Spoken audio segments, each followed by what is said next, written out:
CPIയുടെ നവീകരിച്ച ആസ്ഥാന മന്ദിരം ഉദ്ഘാടനം ചെയ്തു. സംസ്ഥാന സെക്രട്ടറി ബിനോയ് വിശ്വം പതാക ഉയർത്തിയാണ് ഉദ്ഘാടനം നിർവഹിച്ചത്. പാർട്ടി ആസ്ഥാനത്തിന് മുന്നിൽ MN ഗോവിന്ദൻ നായരുടെ പ്രതിമയും അനാച്ഛാദനം ചെയ്തു.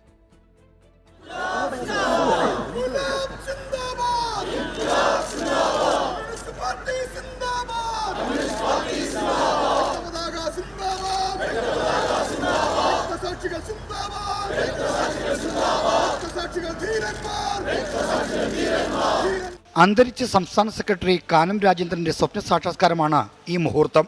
6 പതിറ്റാണ്ടിന്റെ പഴക്കമുള്ള CPI ആസ്ഥാന മന്ദിരം ആധുനിക സൗകര്യങ്ങളോടെ പുതുക്കിപ്പണിയണമെന്നത് കാനത്തിന്റെ സ്വപ്നമായിരുന്നു. പുതിയ ഓഫീസിലെ ഓഡിറ്റോറിയത്തിന് കാനത്തിന്റെ പേരാണ് നൽകിയിരിക്കുന്നത്. 9 കോടി രൂപ ചെലവിട്ടാണ് കേരളത്തിലെ കമ്മ്യൂണിസ്റ്റുകാരുടെ വികാരമായ MN സ്മാരകം നവീകരിച്ചത്. കമ്മ്യൂണിസ്റ്റ് പാർട്ടി ഓഫീസ് എന്ന് പറഞ്ഞാൽ അത് കേരളത്തിന്റെ ജീവിതത്തിൽ മഹത്തായ പലതിൻ്റെയും തുടക്കം കുറിച്ച തീരുമാനം കൈക്കൊണ്ട ഓഫീസായിരുന്നു. കമ്മ്യൂണിസ്റ്റ് പാർട്ടി ഓഫീസിലെ ചർച്ചകളും തീരുമാനങ്ങളുമാണ് 57-ലെ കമ്മ്യൂണിസ്റ്റ് ഗവൺമെന്റിന്റെ CPI ഗവൺമെന്റിന്റെ പദവിക്ക് ആധാരമെന്ന് നമുക്കറിയാം. എല്ലാവരെയും നമ്മൾ നിറഞ്ഞ ആദരവോടെ കൂറോടെ സ്മരിക്കുന്നു. MN ഗോവിന്ദൻ നായരുടെ പ്രതിമയും ഉദ്ഘാടന ചടങ്ങിൽ അനാച്ഛാദനം ചെയ്തു. പുതിയ ഓഡിറ്റോറിയത്തിൽ വെച്ചാണ് ഇന്നത്തെ സംസ്ഥാന കൗൺസിൽ യോഗം ചേരുന്നത്. 24 തിരുവനന്തപുരം.